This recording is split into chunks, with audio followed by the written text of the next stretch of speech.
¿Qué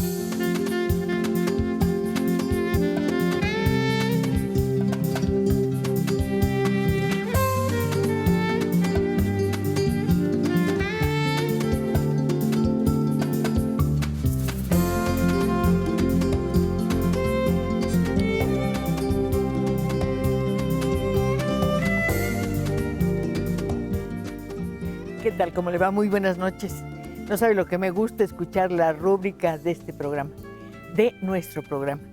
Es alegre y además me indica que vamos a empezar una vez más una de nuestras conversaciones de los viernes. Le quiero decir que aquí todo está listo para que usted llegue a través de nuestras líneas telefónicas al estudio y pueda conversar, sí, con nuestro invitado de esta noche. Se trata del escritor Fabio Moravito. Hace algunos días él estuvo en la Feria Internacional de la Lectura en Yucatán y presentó este libro, Cuentos Populares Mexicanos. Aquí lo tiene. Este grueso tomo contiene 125 relatos, 65 de los cuales fueron escritos en español y el resto en lenguas indígenas.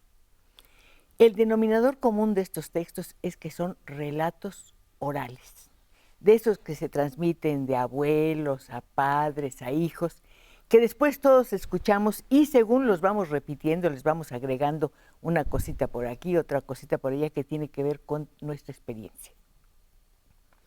Dirá usted, ¿qué tiene que ver Fabio, un escritor, con este libro de relatos orales? Pues él dijo algo que me parece muy interesante. Comentó, Fabio, buenas noches, gracias por estar aquí. ¿Qué tal, Cristina? Mi tarea consistió en adobar literariamente estos textos crudos y poco hospitalarios. ¿Qué quiere decir eso? Bueno, la mayoría de estos cuentos orales fueron transcritos por etnólogos o estudiosos del folclore o lingüistas con un fin eminentemente de rescate y de conservación. Y además obedeciendo a un criterio de rescate muy antropológico, muy científico, es decir, son transcripciones concienzudas, extremadamente concienzudas, de la grabación que en su momento recogió esos cuentos narrados por gente. ¿Y lo literario dónde queda? Lo literario desaparece, desgraciadamente, o queda apenas esbozado, y el destino editorial y de circulación de esos cuentos suele ser suele estar en revistas especializadas, académicas, de corte de estudios sociales, etc.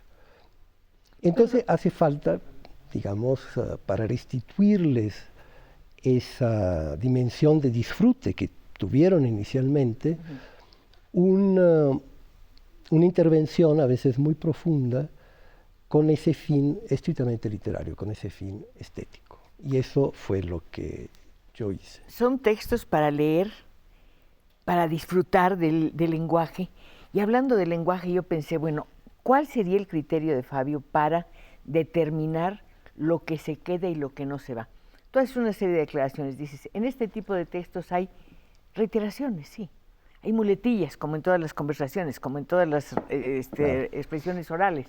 Pero, ¿con qué criterio quitaste y pusiste? Es un criterio totalmente subjetivo. Es el mismo criterio, te diría, con que un escritor escribe un cuento y luego lo corrige. Es decir, quita lo que le parece excesivo, lo que le parece torpe. Sí, pero un escritor puede entrar como quiera en su texto. Claro. Pero ¿cómo sabes qué querían quienes relataron estos textos, estos cuentos orales? Digamos, la premisa de ese trabajo, que es un trabajo que desde luego otros muchos han hecho, siempre escritores, es que trasladar una historia narrada oralmente a lo escrito supone de por sí una transformación estructural muy profunda. Una de ellas, por ejemplo, es lo que tú estabas apuntando, las repeticiones. La literatura oral suele ser muy redundante, muy repetitiva, se complace con las repeticiones. Bueno, se complace y además las necesita. Piensa que es un narrador que se está dirigiendo a un público muy vasto, desconocido, y al cual le tiene que machacar las cosas para que se acuerde. Claro.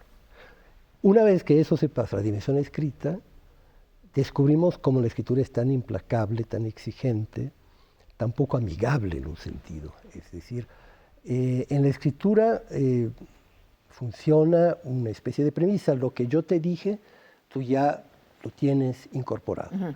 No hace falta que te lo repita. Y si te lo repito, tengo que hacerlo de otro modo para que introduzca una nueva información en esa repetición. Cosa que no ocurre con la literatura oral, donde, igual que los niños que siempre quieren oír la misma historia contada de la misma manera, la repetición no es vista como un defecto, sino como un ingrediente necesario. Entonces, a partir de ahí ya hay una necesidad muy grande de quitar, suprimir, evitar repeticiones inútiles o también añadir cosas. De pronto hay conexiones poco claras. ¿Por qué? Bueno, porque el que narra oralmente no solamente narra con la voz, narra con el cuerpo, con la mirada, está muy atento a las reacciones de su público. Podríamos hasta decir que el público interviene en las historias. Yo me imagino que si un narrador oral advierte cierto cansancio en el público, tiende a cortar las historias. Si advierte al contrario que están muy entusiasmados, las puede alargar.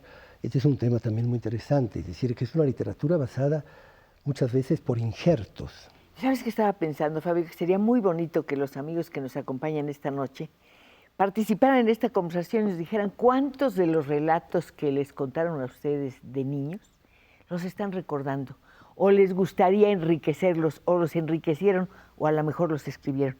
Hay una serie de historias que le cuentan a uno que yo encontré fragmentos aquí. Hay como una contaminación en el mejor sentido de la palabra, ¿no? Hay personajes, situaciones que se repiten hasta el infinito. Sí, la mujer que se quita la cabeza, el muchacho flojo, el coyote y el perro, etcétera, etcétera. Son historias que a uno le cuentan siempre.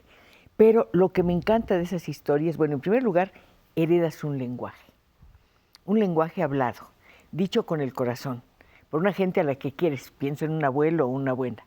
Ese es tu primer contacto con la literatura, Fabio.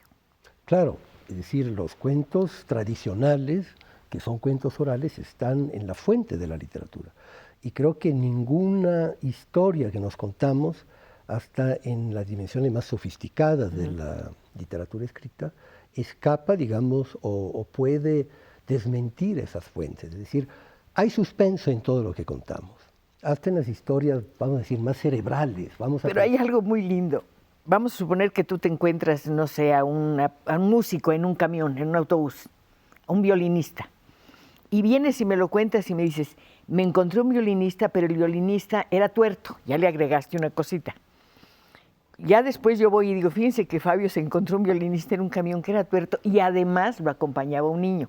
Y ahí cada persona va enriqueciendo para crear tensión, emoción e interés. Claro. Es una literatura de sumas, de agregados, ¿no? Pero además nunca acaba.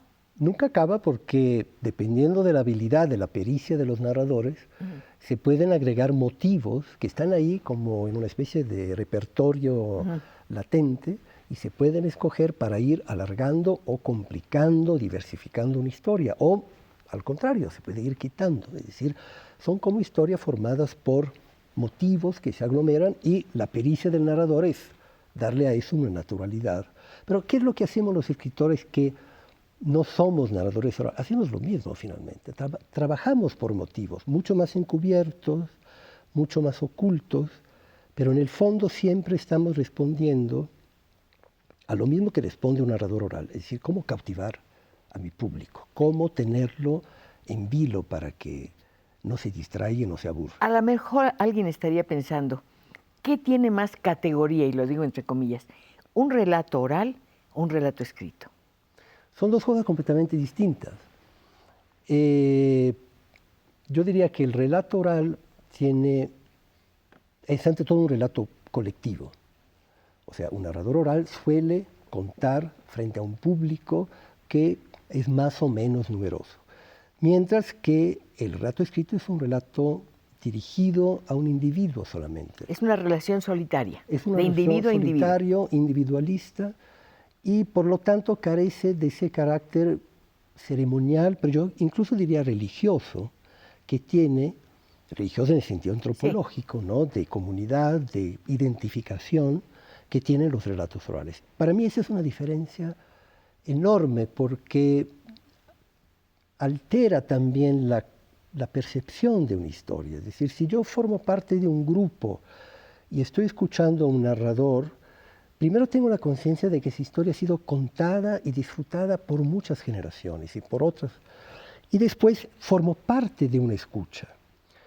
Mi exigencia de verosimilitud es mucho menor, entonces, de coherencia, es mucho menor que, en cambio, la que tiene un lector solitario que nadie le manda, nadie le dice lo que tiene que obedecer o no, y entonces de pronto dice, esto no cuadra con esto otro. La escritura es fija, por supuesto, pero yo creo que no es tan permanente en un sentido. Tú lees un cuento cuando tienes una edad o estás en un momento determinado de tu vida y lo interpretas de una manera. Lo vuelves a leer tiempo después y ese cuento puede hasta resultarte completamente diferente. Claro, claro. Del mismo modo que un narrador oral jamás cuenta la misma historia dos veces igual, siempre está cambiándola. Y justamente ese proceso de reescritura o relectura se da también en la dimensión escrita, justamente cuando releemos algo que inmediatamente nos sorprende, la diferencia, las cosas que no habíamos notado, las cosas que quizá no nos habían gustado y ahora las apreciamos o al revés. En efecto, sí, la literatura, tanto oral como escrita, siempre se está moviendo, siempre es dinámica. Cambia con la experiencia del lector, claro, con la mirada del lector. En este libro que yo verdaderamente les recomiendo, hay historias muy divertidas y muy chistosas, francamente hay de todo, pero también hay un aspecto de crueldad tremenda. Claro. Hay una indiferencia hacia la vida, parecería. Fácilmente una mujer abandona, bueno, la Llorona abandona a 6 hijos, otra los decapita, otra le dice a alguien te voy a matar y lo mata. Es decir, hay un desapego de la vida. Sí, los personajes son arquetípicos, por lo tanto no se los puede juzgar moralmente como juzgaríamos un personaje de un cuento escrito. Obedecen a impulsos que como que cuajan en ellos. Tengo que obedecer a algo. Están diciendo que hay un corte. Bueno. Lo tenemos que obedecer. Es un impulso. Claro. Adelante, espero sus llamadas. Espero que lleguen aquí a su estudio, nuestro estudio.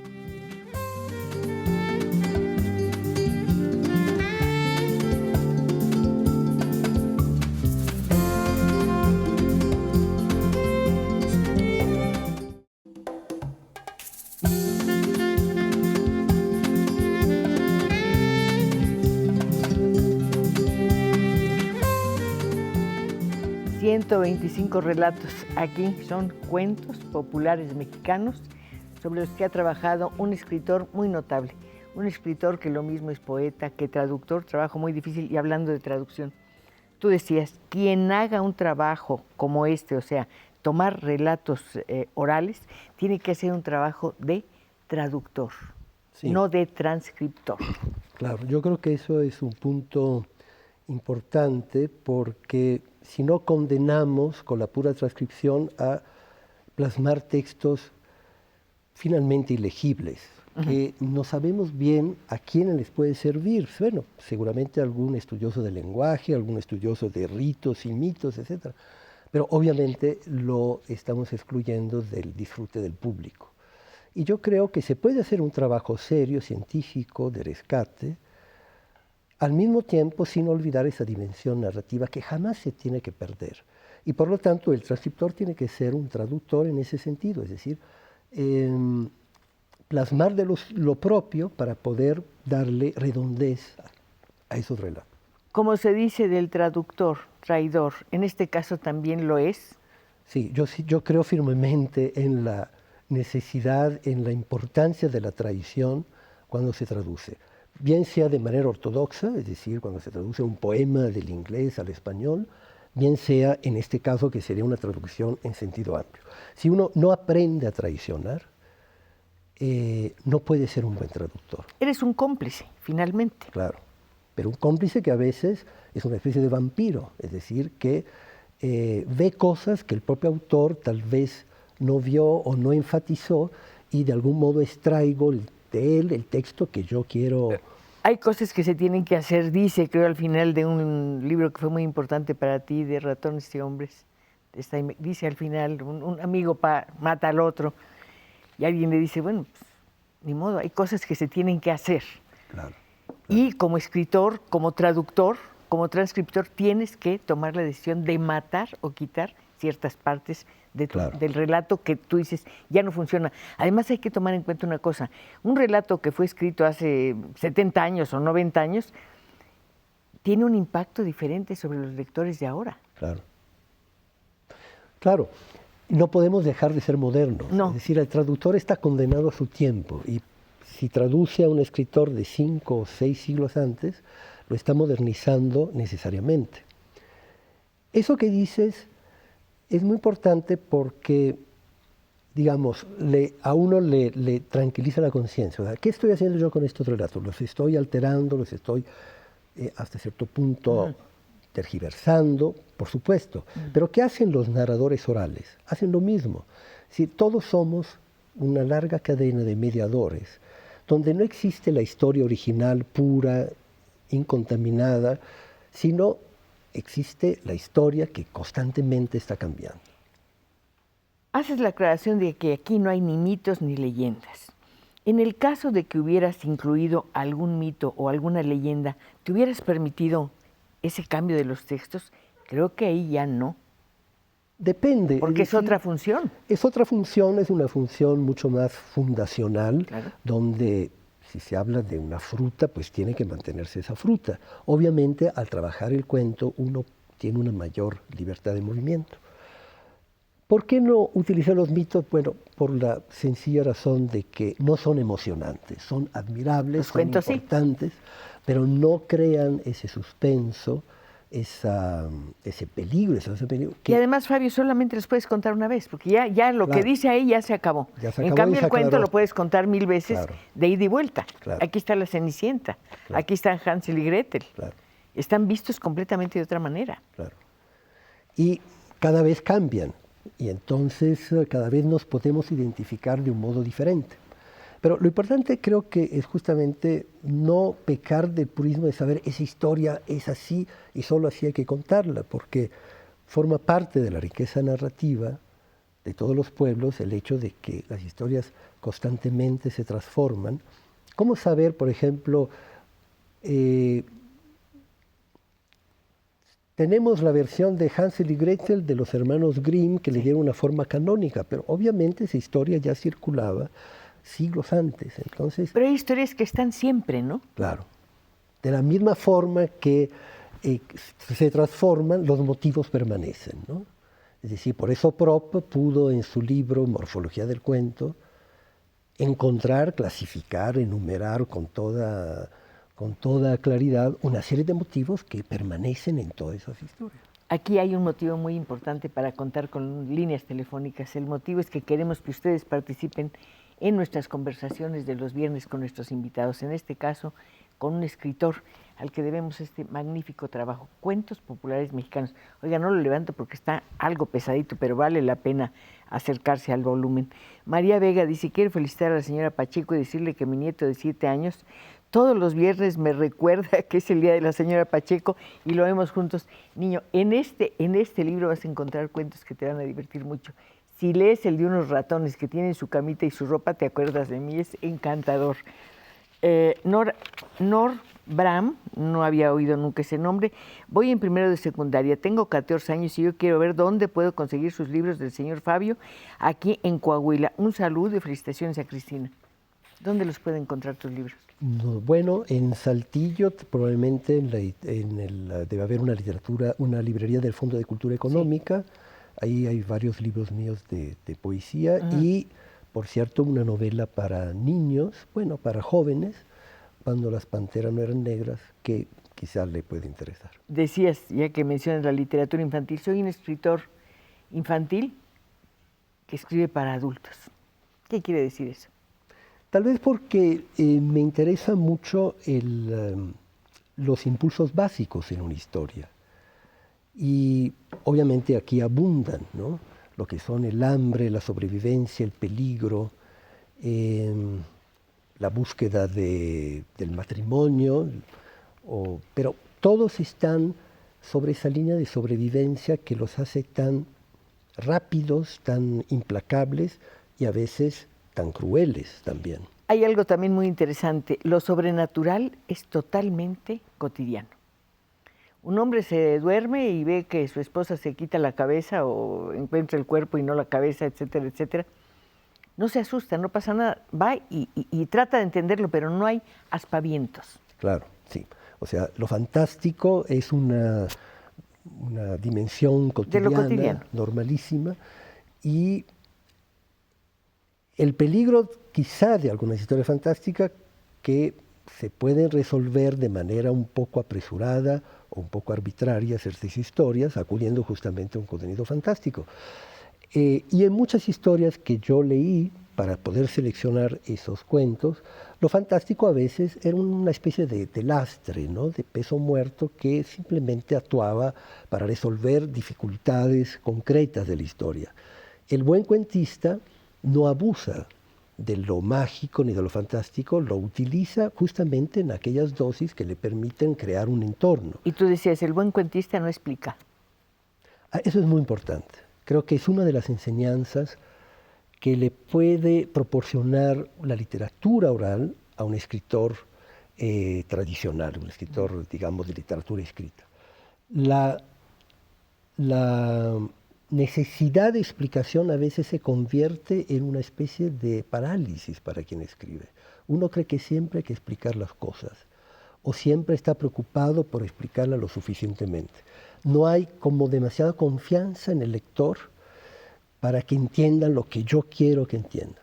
Y esos cuentos son un recuerdo de que cada uno lee a su manera y que muchas veces las explicaciones que el autor proporciona son un poco inútiles porque la lectura del lector va por otro lado. También hay un elemento didáctico. El flojo es rechazado. La mujer que no cuida a sus hijos está condenada. La que es vanidosa también. O sea, no quería ser fea y no quería envejecer y mata a sus hijos para permanecer eternamente joven y le va muy mal. O sea, hay un elemento así un poco como de la fábula. Claro, yo creo que son instructivos para vivir esos Los cuentos en general son instructivos para vivir. Sí, es decir, nos muestran, igual que los mitos, digamos, son el menú de lo que hay, pero no nos explican, nos dicen, esos son los platillos, pero los cuentos nos explican cómo comer esos platillos. Y entonces, en cada cuento hay algo ejemplar, evidentemente, hay algo moral, es decir, hay castigos que se reparten, hay triunfos, hay logros, y aunque muchas veces sospechamos cómo va a terminar una historia y sospechamos quiénes son los malos y los buenos, son las peripecias las que nos cautivan finalmente y muchas veces transforman, por ejemplo, un malo en un astuto con el cual estamos en complicidad y deseamos que triunfe. Entonces, tampoco es una moralidad muy estricta, sino que es bastante flexible y encontramos una línea muy frágil entre los que podríamos definir los malos y los buenos, o los que triunfan y los que no triunfan. ¿Qué lapso de tiempo abarcan estos 125 relatos? Fundamentalmente el siglo pasado. La mayoría fueron recogidos a principios del siglo XX. Y realmente no hay cuentos muy recientes, porque además son recientes esos cuentos, o sea, se puede decir que son viejos, que tienen fecha, y realmente han sido contados todo el tiempo. Pero digamos, las transcripciones sí tienen una fecha, son los textos sobre los cuales yo he trabajado, y fundamentalmente abarcan el siglo pasado y parte de este. Hay un texto, creo que nada más uno, no estoy segura, pero corrígeme si estoy equivocada, que se da aquí en el Distrito Federal, uno de un muchacho perezoso. Sí, es poco el material del Distrito Federal realmente. Es poco. Yo hubiera deseado que todas las regiones de México estuvieran representadas y sobre todo todas las lenguas. Esa es una lástima. Decías que te inquietaba mucho no haber incluido textos de lenguas en peligro de extinción, pero incluyes un texto en quiligua que tiene 2 hablantes ya nada más. Claro. Todo depende del material que se pueda recoger. En realidad, lo más difícil de un trabajo así es dónde encontrar esos cuentos. Eso te iba a preguntar, ¿dónde los encontraste? Es que a veces se encuentran en los lugares más insospechados, en una monografía antropológica sobre un lugar ¿Los específico. lugareños no te ayudaron? Yo no he hecho ningún trabajo de campo. Ah. Es un trabajo para el cual hay que tener un entrenamiento. Es decir, yo no he ido con la grabadora a recoger esos cuentos, solamente he trabajado sobre cuentos previamente ya recopilados. Claro. ¿Qué creen? Ay, tengo otro corte y muchos deseos de seguir escuchando su voz, que le da mucho sabor a nuestras conversaciones de los viernes. Lo espero.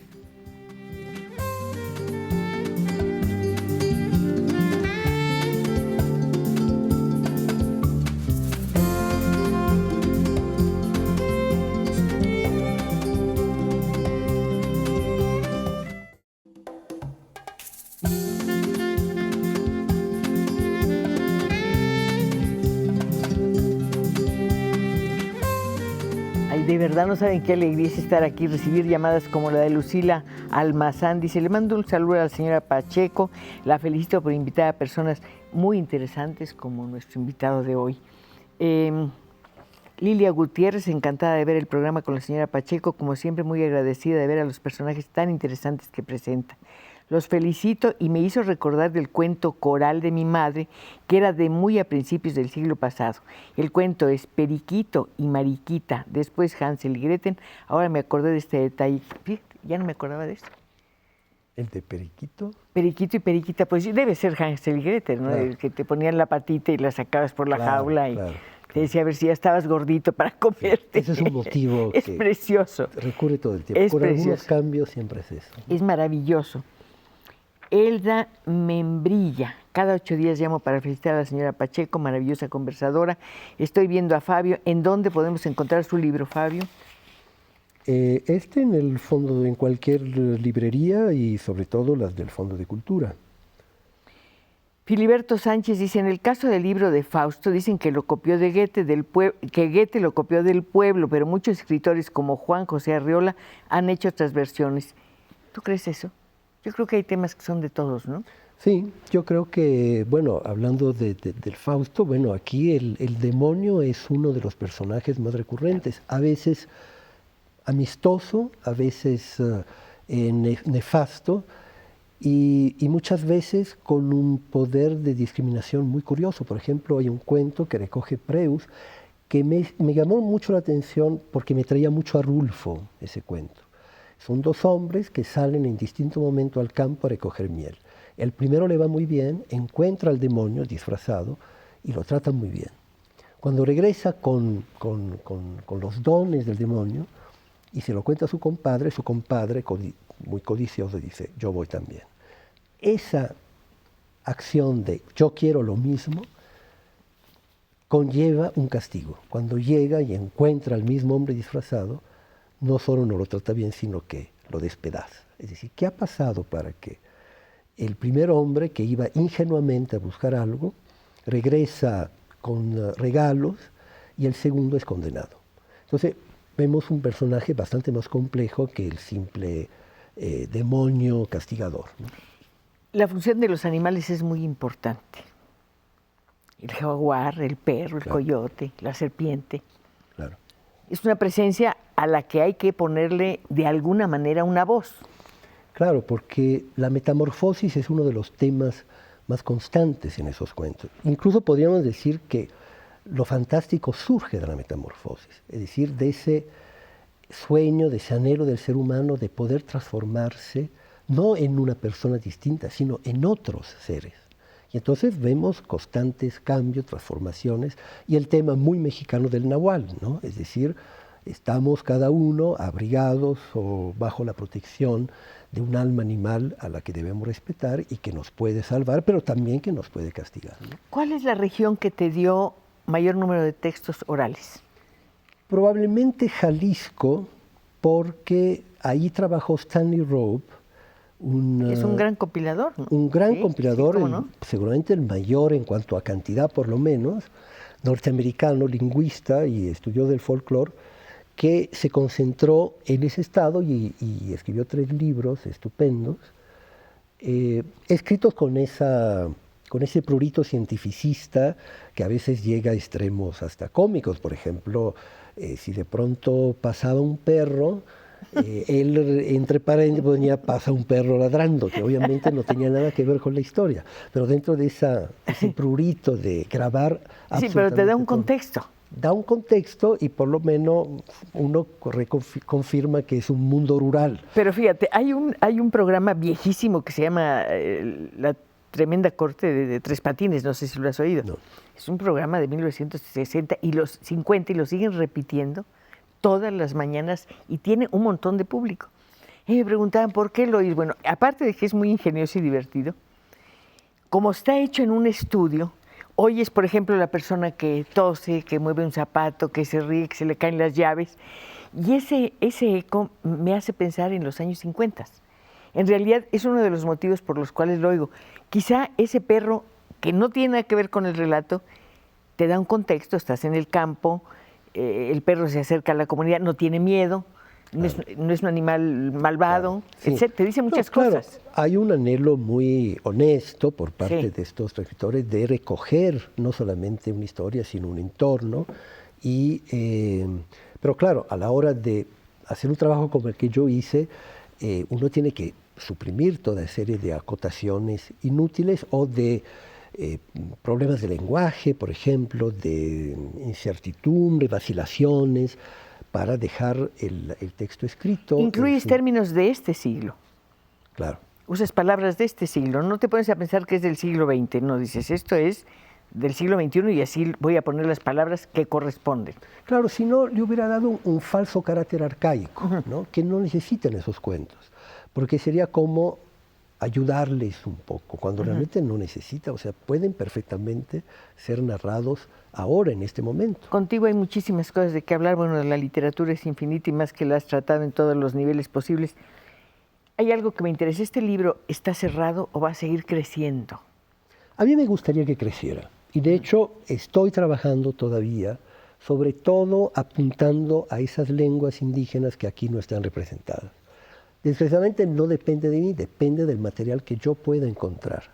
Y a veces, porque estoy seguro que todas las lenguas tienen narrativa oral, o sea, creo que no hay un solo idioma que no tenga su narrativa. Mientras haya un caminante, una fogata, un árbol. Siempre habrá un cuento. Siempre habrá un cuento. Claro. Y eso es maravilloso, ¿no? Claro. Y es maravilloso cómo las personas te están llamando, te están felicitando de que estés aquí. Fernanda Galvez, tomé clases de traducción hace un par de años con él, o sea, contigo. Me parece que es uno de los mejores escritores de los que podemos hablar hoy en día. Es de mis favoritos. Un saludo. Tengo una nieta jovencita, nos dice Selma Macedo, de 11 añitos, pero muy asidua a la lectura, que vive en el extranjero y quisiera saber el nombre de la novela que el señor Morábito menciona para los adolescentes. A lo mejor la que tú mencionaste. Yo mencioné la Ratas de y Hombres, de John Steinbeck. Que es una novela preciosa, realmente. O tal vez se preciosa. refiere a Cuando las panteras no eran negras. Ah, eso que sí, mencioné. porque era un libro para niños. Ese sí es mío, no es de John Steinbeck. ¿Editorial? El Fondo de Cultura. Fondo de también. Cultura también, Sí. perfecto. Pues dice, me encantaría que lo lea y también para poderla conseguir. José Leiva, el programa de Cristina es un remanso, un deleite, una tranquilidad los viernes por la tarde para terminar la semana y que empiece uno tranquilo. Mando mis felicitaciones. Yo le agradezco lo que me dice. Le estaba comentando a Fabio que me gusta mucho hacer este trabajo porque usted y yo aprendemos mucho. Tenemos una clase privada, imagínense qué maravilla, privada, con un escritor como Fabio. Un escritor que es un excelente poeta, un excelente narrador, un excelente traductor. El traductor, yo creo que finalmente termina escribiendo su propia versión de un poema o de un cuento. Claro, claro. Es decir, no existe una versión correcta, sino cada traductor hace su texto y por eso cada generación traduce los clásicos, por ejemplo, es decir, retraduce, y no porque estuvieran mal traducidos anteriormente, sino porque necesita apropiarse de ese texto y darle esa modernidad o esa actualidad que es inherente al trabajo de traducción. Traducir la poesía es un arte mayor, casi diría que imposible. Sin embargo, hay traducciones notabilísimas y, por supuesto, esas han tomado en cuenta, creo yo, tú me lo dirás, algo muy importante, el ritmo interior. Claro. Desgraciadamente es una de las cosas que más se pierden en las traducciones. Totalmente, sí. Hay una especie de mito en muchos traductores de que el significado es lo que más importa en detrimento del significante, digamos, del sonido, del ritmo, de la música. Por eso, Octavio Paz decía de muchas traducciones, son como fotografías en sepia de un original en color, ¿no? Es bonita la Pierde idea. eso, justamente. Es un poco inevitable, es casi imposible no perder en una traducción, sobre todo en una traducción de poesía. Pero yo echo de menos muchas veces el esfuerzo para, aún sacrificando un poco el significado, digamos lo que los lingüistas llaman el nivel semántico, tratar de no perder la música y el ritmo, porque en muchos poetas es algo fundamental. Y también la rima. Y la rima cuando la hay, claro. Que es importantísima. Claro. Y me imagino que, por ejemplo, conservar la rima del inglés al español o del italiano al español debe ser complicadísimo. Debe ser complicado siempre y cuando uno establezca la regla del juego, es decir, traducir un poema con rima consonante, vamos a decir la Divina Comedia. Traducirlo con rima consonante se ha hecho, por supuesto, y se ha hecho de una manera bastante brillante. Para mí es casi un suicidio, es decir, limita tanto las posibilidades que es mejor escoger un camino más prudente, rima asonante o rima consonante cuando las hay, para poder tener un margen de maniobra más amplio. En ese sentido creo que toda traducción establece sus reglas de juego, es decir, yo quiero hacer esto de este modo y voy a respetar mis premisas y a tratar de hacerlo bien dentro de esas premisas. Tu historia es muy curiosa, te digo que podríamos hablar de miles de cosas. Es un hombre, es un emigrante permanente de lugares y de la lengua. Imagínese que nace en Alejandría, crece en Milán, viene a México a los 15 años y no sabe español. No sabe español, pero lo extraordinario es que ha llegado a meterse tanto en él que puede escribir poesía, que yo creo que es el arte mayor por excelencia, en español. ¿Cómo aprendes a oír y a apropiarte del español a los 15 años? Bueno, tal vez porque llegué a una edad donde todavía eso era posible, que tal vez si hubiera tardado 2, 3 años más, me hubiera costado más trabajo.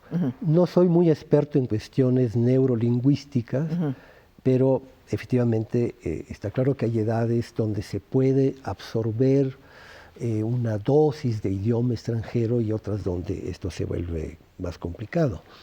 Ahora, para aquellos como yo que escribimos en una lengua extranjera, siempre nos queda la duda de si realmente lo estamos haciendo bien.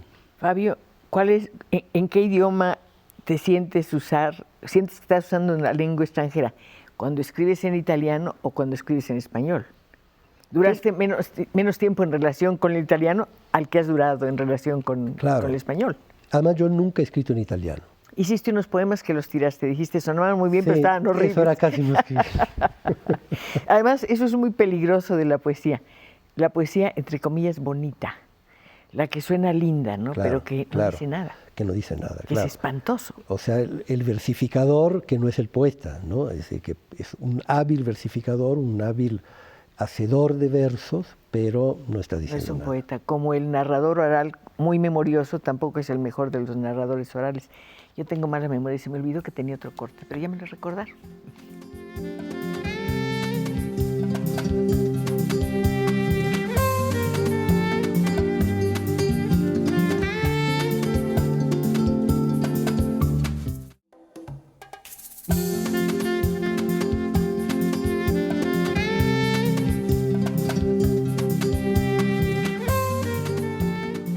Qué maravilla. Mira, José Antonio Vázquez dice, nos gustaría saber si el señor Fabio tiene algún otro libro. Nos dejaron de tarea ver el programa Toda la Escuela, Pensador Mexicano número 44 de Tepozotlán, Estado de México. Les enviamos un gran saludo. Muchachos, saludos a ustedes. Qué envidia que están en la escuela. Fabio, ¿fuiste buen estudiante? No particularmente. Tenías un regañón maestro, ¿te acuerdas? Sí, no. Fui del montón. Del montón. Del montón, o sea. Sí, pero como tuviste un maestro regañón que era violento en clase y demás, descubriste el valor de los libros, porque ese maestro terrible se convertía en un ángel cuando tomaba un libro y contaba una historia. Sí, su transformación era realmente deslumbrante porque era un hombre muy severo, pero claro, cuando nos leía un cuento, lo hacía con un amor al libro, lo abría, lo sostenía en una mano, con la otra la guardaba en el bolsillo del pantalón, después volteaba la hoja y todo él cambiaba, es decir, estaba ultra metido en la historia de ese cuento. Entonces, lo que fue la primera experiencia de cómo un libro puede cambiar a las personas de una manera tan radical. Y quizá fue una enseñanza al futuro, tal vez, ¿no? Tal vez. Las pasiones literarias surgen de un modo muy extraño. Extrañísimo. Uno se pregunta cómo un orfebre es orfebre. Bueno, pues hay muchas explicaciones. ¿Cómo un escritor es escritor? Bueno, estaba yo leyendo una nota acerca de Fabio que decía que, entre otras cosas, fue escritor por ese maestro, pero también porque algunas veces cometía una pillería, robarles el dinero a sus papás para ir al cine. Porque eso te pone en la corriente de la clandestinidad y te hace escritor. Sí, yo creo que ciertas impurezas, vamos a decirlo, ciertos pecados son necesarísimos para... porque finalmente la literatura no deja de ser un pecado frente al pragmatismo, es decir, perder el tiempo imaginando historias. Es fantástico. Eso es totalmente pecaminoso. Entonces, un alma demasiado pura podrá ser un alma maravillosa, un alma santa, pero dudo que pueda escribir una novela o que pueda escribir unos poemas. De manera que lo que los puede uno iniciar en la literatura son a veces las cosas más perniciosas y menos edificantes. Pero así es. Te pones del otro lado. Claro. Te colocas en otro lugar. Y desde ese lugar vas a descubrir a un autor que a mí me parece maravilloso y muy difícil, Samuel Beckett. Ah, Samuel Beckett es extraordinario. Beckett y Kafka son como dos de tus equilibrios. Claro. Sobre todo por la visión de la vida, ¿no? Es decir, una visión reducida al hueso, a lo mínimo, pareciera que se sitúan desde el rincón más derrotado posible para desde ahí decirnos se puede, desde aquí, desde esa desolación infinita, se puede hablar todavía. Eso es una lección de una radicalidad que creo que todo escritor tarde o temprano aprende. Pero además en Beckett hay un humor frente al desgaste de la vida que es maravilloso. Bueno, en Kafka no hablemos de humor. Por supuesto. Kundera nos recordó todo lo mal que le han hecho los seguidores de Kafka al dibujarnos un Kafka sombrío, atormentado, cuando en realidad parece que en las lecturas de Kafka con sus amigos eran de risa loca. Es decir, en efecto, si ajustamos un poco nuestra mirada, mucho de lo que ha escrito Kafka es de una comicidad hilarante.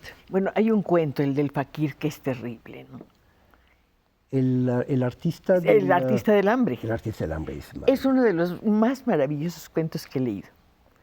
Claro, porque descubre algo que quizás sea secretamente cierto, que si nos concentráramos realmente podríamos dejar de comer. Por lo menos eso es lo que termina por ser tan verosímil a ese personaje. Pero llega a un extremo. El fakir quiere demostrar que de veras no come nada. Y llega al extremo de no comer nada y estarse muriendo de hambre. Y la gente empieza a dudar de que eso sea verdad. Claro. Parece una truculencia y eso es terrible. Claro. Por eso tocan tanto Kafka como Beckett ciertos extremos, incluso corporales, porque en el fondo todo extremo siempre es un extremo del cuerpo, todo punto final. ¿Qué quiere decir eso? No entiendo. Un poco lo que decíamos de esos cuentos. ¿Por qué nos emocionan esos cuentos donde un padre tiene que abandonar unos niños en el bosque? Bueno, porque es la prueba más tangible del peso del hambre, ¿no? Sentimos el hambre en ese gesto donde el padre, a pesar de que no lo desea, tiene que abandonar a sus hijos porque tiene la remota esperanza de que quizá encuentren en el bosque alguien que los ayude. En la literatura picaresca abunda el tema del hambre. Claro. Y también en esta. ¿Te acuerdas de Lazarillo? Es que tiene un hambre tan grande que te duelen las encías, como a él, con las ganas de morder un pan, un hueso. Claro. Y el hambre, me imagino, agudiza la mirada para encontrar en cualquier oportunidad la ocasión para comer. Entonces agudiza el ingenio. Y la novela El hambre, ¿te acuerdas? Ahorita nos acordamos los dos. Hamsun, Knut Hamsun. Claro. Raquel Olvera, como siempre, cada 8 días agradecemos algo nuevo. Con sus programas ampliamos nuestra visión de la cultura. Muchas gracias. Y siga adelante con sus invitados de primera. Pues no pienso cejar. Imagínese todo lo que usted y yo estamos aprendiendo. Imagínese lo que el interés que nos ha despertado. Yo le aseguro que ahorita habrá una persona que diga, yo voy a buscar Beckett. Bueno, busque Molloy o Malone. Son novelas absolutamente maravillosas. Hay algo que creo que tú decías. En la metamorfosis el personaje no se horroriza de estar convertido en cucaracha, se preocupa porque va a llegar tarde a la oficina. Y eso no deja de tener una cosa muy graciosa. Claro. Yo creo que es un punto crucial en la literatura. Sensacional. Iba a decir en Kafka, en la literatura, o sea, que ese personaje no grite horrorizado, que hubiera sido lo lógico. Además de verse con patas y todo así. De asco, hubieran hecho todos la mayoría de los escritores hubiera dicho, bueno, ahorita toca el grito de horror. Y Kafka descubre que no hay que gritar, descubre que hay que quedarse callado. Y a lo mejor pospuso el grito, dijo, va a gritar después, pero luego se da cuenta que ese personaje no tiene que gritar. No, pero todo el resto de la historia el que grita es el lector. Claro. Porque te imaginas la historia y es asfixiante. Claro. Y yo creo que es secretamente hilarante también, esa mezcla tan de Kafka donde algo puede ser atroz, pero al mismo tiempo fatalmente cómico. Es una mezcla que solo él encontró como la dosis justa, porque en efecto el hecho de que este hombre se preocupe por no llegar tarde, como cucaracha que ya es a la oficina, es comiquísimo, pero al mismo tiempo nos muestra una soledad y una enajenación tremenda. Es otro de los temas de la literatura, la soledad, la imposibilidad de comunicar lo que te pasa. Por más que quieras a una persona, por más que quieras entenderla, hay un punto en donde no sabes lo que le está sucediendo y eso es terrible. Claro, y ahí está, por ejemplo, el Beckett de Esperando a Godot, ¿no? Sí, maravilloso. Nunca llega aquel que quizá nos diga la verdad o nos dé una solución, nunca llega, jamás. Lo podemos esperar todo el tiempo. Y esos dos hombres, otra pareja fantástica de la literatura, tipo Quijote y Sancho, que sí se comunican, pero se comunican más por la piedad y porque se necesitan, más que porque realmente se están comunicando algo que los cambie. Mencionaste la piedad. Hay algo que me llamó la atención. También corrígeme si estoy equivocada. No hay piedad en este libro. Nadie se apiada de nadie. Tú eres mi hijo y eres un flojo y te lo digo. Claro. Tú me estorbas y necesito matarte, pues te mato y punto. Hay que hacer lo que hay que hacer. Sí. Es muy pragmático. Claro. Pero no hay un compasión. cuento que es mi cuento preferido, que no hay piedad, es cierto. Cristo el mejor herrero. Es un título además maravilloso. Sí, que es, no hay piedad, pero hay una benevolencia y una generosidad inmensas. Y yo que soy ateo desde que tengo memoria, ese cuento me dio un Cristo dandy, burlón y con una inmensa generosidad y con una inmensa comprensión y con una inmensa capacidad de piedad, ¿no? Cuando uno se acerca a un escritor, también creo que tú lo has comentado, se acerca a una cultura y a los escritores con que se ha formado. Por eso me importa tanto que nos hables de 3 influencias para ti muy importantes que serían Villaurrutia, Paz y Sabines en México, ya que hablamos de los de fuera, como fueron Beckett y Kafka. Pues no puedo decir más que me enseñaron a escribir poesía, es decir, cada uno tocaba partes que a mí me parecían imprescindibles. Villaurrutia, desde luego, el contacto con la muerte y este mundo etéreo, siempre onírico, que personalmente me recuerda mucho los cuadros de De Chirico, que es uno de mis pintores favoritos. Esa soledad justamente. Ese vacío. Ese vacío, ¿no? Siempre inminente, que siempre nos rodea, que de pronto podemos voltear y descubrimos que estamos solos, ¿no? Paz, bueno, la inteligencia verbal de Paz. La crítica a la que sometía inteligencia su propio verbal. lenguaje. Y luego Sabines, la emotividad, ¿no? La capacidad de ser incluso cursi, pero redimiendo siempre los momentos más sentimentales gracias a una capacidad de imágenes muy grande. Pero yo insistiría en eso, es decir, hay momentos en que la poesía puede rozar la cursilería y puede incluso estar en ella, y sin embargo siempre puede estar redimida por un sentido más digno, más profundo. Entonces no hay que tenerle miedo a eso. Dijiste de paz e inteligencia verbal. En 2 minutos o en 1, porque ya se nos está acabando el tiempo. 1 minuto me queda, en 30 segundos. ¿Qué quieres decir con esto? ¿La precisión? La precisión. ¿El brillo? Un brillo nada retórico, ¿no? Es justo. Justo y con un soporte rítmico muy importante. Es decir, Paz era incapaz de pensar, de escribir un verso si no estuviera sostenido. O sea, si pone ya en chopo una de música. agua es porque es importante el chopo de agua. Claro, claro. Y sobre todo es importante la cooperación de los versos. Es decir, no existen versos solos, no existen estuches brillantes, sino que todo colabora como en un caldo donde todos los ingredientes Aquí todas están estas trabajando. personas han colaborado a conversar con nuestro invitado de esta noche. Por más esfuerzos que hagamos, no podemos estirar el tiempo. Se nos acabó la hora, pero yo voy a insistir con Fabio que regrese muy pronto. Hay un libro suyo del que quiero hablar y tiene que ver con la lengua materna y tiene que ver con la vocación literaria y tiene que ver con todas estas cosas maravillosas que nos hacen sentir bien, que tiene que ver con el sueño, con el anhelo, con la realidad, con la fantasía, con lo que queremos recordar y con lo que necesitamos olvidar. No olvide que nos vemos aquí el viernes para seguir conversando. Muchas gracias, hasta entonces. Todas estas llamadas son